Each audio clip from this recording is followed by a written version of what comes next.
নমস্কার তোমাদের সবাইকে আরও একবার আমাদের চ্যানেলে স্বাগত। আজকে তোমাদের দেখাবো সপ্তম শ্রেণীর প্রথম পর্যায়ক্রমিক মূল্যায়ন 2024 সালের রায়মার্টিন প্রশ্ন বিচিত্রা থেকে সংস্কৃত বিষয়ে মডেল কোশ্চেন নাম্বার 1 যে সেটটি আছে তারই আজকে সমাধান করে দেব।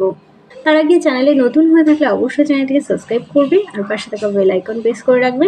আর ভিডিওটি ভালো লাগলে অবশ্যই লাইক, কমেন্ট ও বন্ধুদের সঙ্গে শেয়ার করতে ভুলো না। চলো আর দেরি না করে এবার দেখে নিই। দেখো, একটাকে বলেছে উদাহরণ সহ সংজ্ঞা দাও। প্রথমেই দেখো দিয়েছে অঘোষ বাহু বর্ণ, সংজ্ঞা দিতে বলেছে। উত্তরটি দেখো, অনস্বর বিসর্গ এই দুইটি বর্ণকে অঘোষ বাহু বর্ণ বলে। এই দুটি বর্ণের উচ্চারণের স্থান নেই, সেই জন্য স্বর ও ব্যঞ্জন বর্ণের সাথে এদের যোগ নেই, অর্থাৎ অযোগ। আর আবার অন্য বর্ণের সাথে যুক্ত হয়ে যথার্থ অর্থ বহন করে, তাই বাহু। সেই জন্য অনস্বর ও বিসর্গ এই দুটি বর্ণকে অঘোষ বাহু বর্ণ বলে। এরপরে দেখো সংজ্ঞা দিতে বলেছে উষ্ণ বর্ণের। তালেবস্য, মূর্ধন্যস্ব, দন্তাস্ব এই বর্ণগুলো উচ্চারণের সময় কিন্তু শ্বাসবায়ুর প্রাধান্য থাকে, অর্থাৎ অধিক পরিমাণে শ্বাসবায়ু আমাদের বেরোয়, তাই এদেরকে কিন্তু উষ্ণ বর্ণ বলে। চলো এখানে লিখে দিই, তাহলে তোমরা লিখবে যে বর্ণগুলো উচ্চারণের সময় শ্বাসবায়ুর প্রাধান্য বেশি থাকে।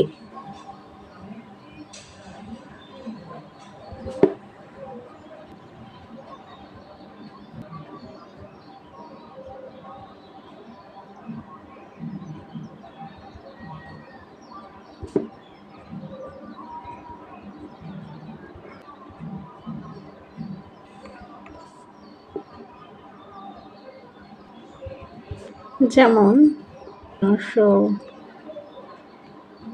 দন্তাস্ব হ।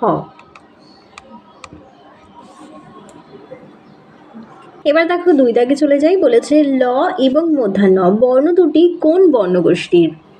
তোমরা একটু দেখো, ক থেকে যে ম পর্যন্ত এখানে যে 25টি বর্ণ আছে, এই বর্ণগুলোকে উচ্চারণের সময় কণ্ঠ, জিহ্বা, তালু, মূর্ধন্য কোনো না কোনো বারযন্ত্রকে স্পর্শ করে, তাই এদেরকে বলা হয় স্পর্শবর্ণ।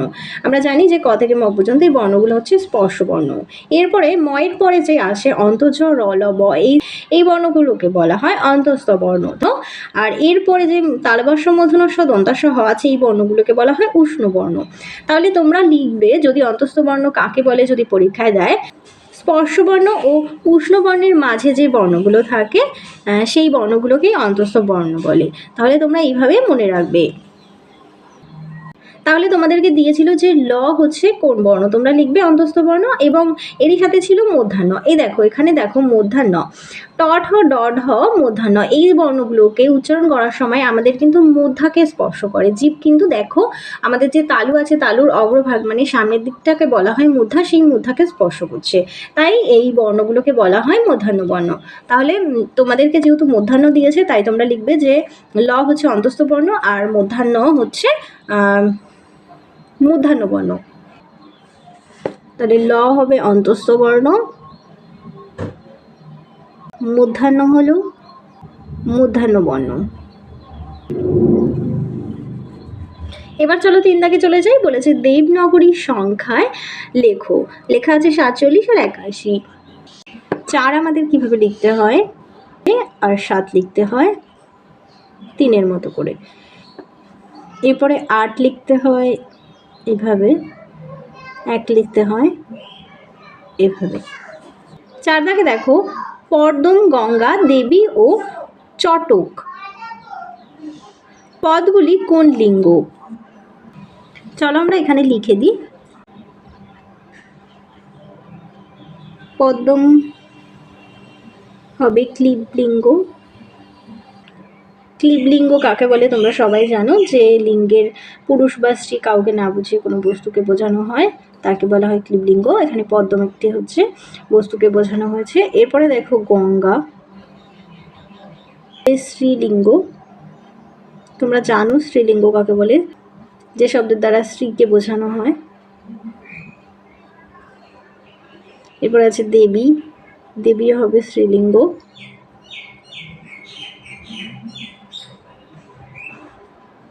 এরপরে আছে চটক শব্দের দ্বারা পুংলিঙ্গ, যে শব্দের দ্বারা পুরুষ জাতিকে বোঝানো হয় তাকে বলা হয় পুংলিঙ্গ।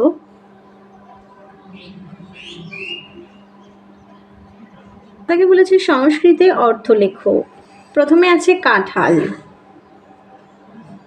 কাঁঠাল মানে হচ্ছে কণ্টক ফলম।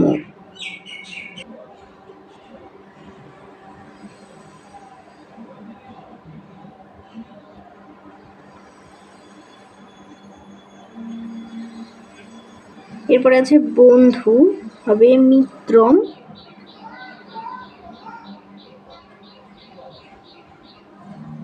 চন্দ্র হবে চন্দ্র, বিসর্গ কিন্তু অবশ্যই দেবে। এরপরে আছে বানরগণ, হবে বানরা।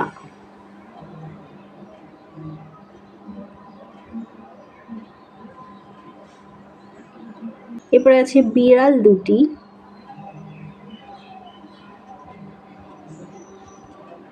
হবে মার্জারও, বিড়াল দুটি। আছে চাঁদের আলো, হবে চন্দ্রস্য কিরণম।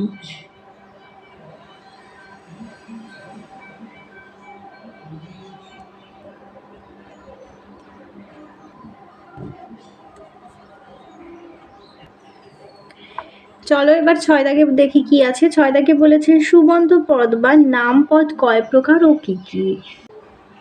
সংস্কৃতের সুবন্ত পদ বা নাম পদ হচ্ছে 4 প্রকার: বিশেষ্য, বিশেষণ, সর্বনাম এবং অব্যয়। এখানে লিখে দাও 4 প্রকার।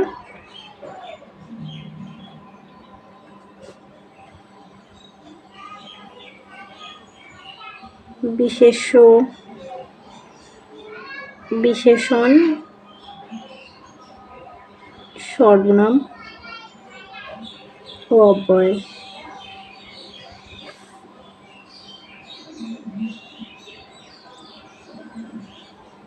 চলো 7 দাগে কি বলেছে, বলেছে বাংলায় অর্থ লেখো। আমি মুখে বলে দিচ্ছি, এখানে আর লেখার জায়গা নেই। প্রথমে আছে বৃক্ষ, হবে গাছ দুটি। এরপরে আছে ফলানি, হবে ফলগুলি। এরপরে আছে ছাত্রা, হবে ছাত্রগুলি। এরপরে আছে লতে, হবে লতা দুটি। চলো এবার আমরা শব্দরূপ ও ধাতুরূপ লিখে দিই। প্রথমে দেখো আছে নর, তৃতীয়ার এক বচন। নর শব্দের তৃতীয়ার এক বচন হবে নরেন।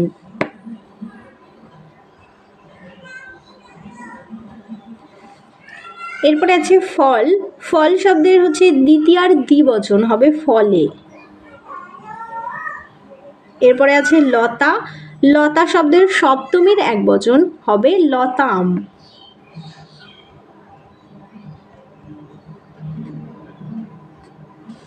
এরপরে আছে মুনি, মুনি শব্দের সপ্তমীর বহুবচন হবে মুনিষু।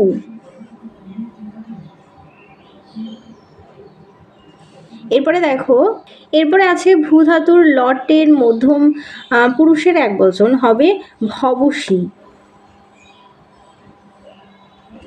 এরপরে দেখো এদিকে আছে স্থা ধাতুর লটের উত্তম পুরুষের বহুবচন, উত্তম পুরুষের বহুবচন হবে তিষ্টাম।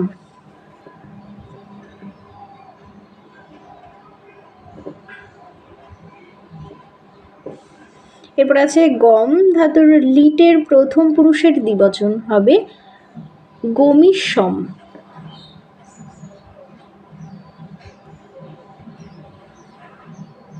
সরি, হবে গমিষ্যত।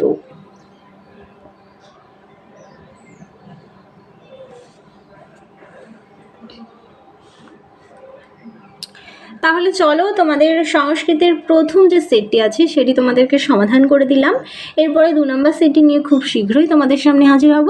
চলো আজকের মতো ভিডিওটা এখানেই শেষ করছি। ভালো লাগলে অবশ্যই একটি লাইক করো। আবারও দেখা পরবর্তী আরেকটি ভিডিও নিয়ে। সবাই ভালো থেকো, সুস্থ থেকো, টাটা।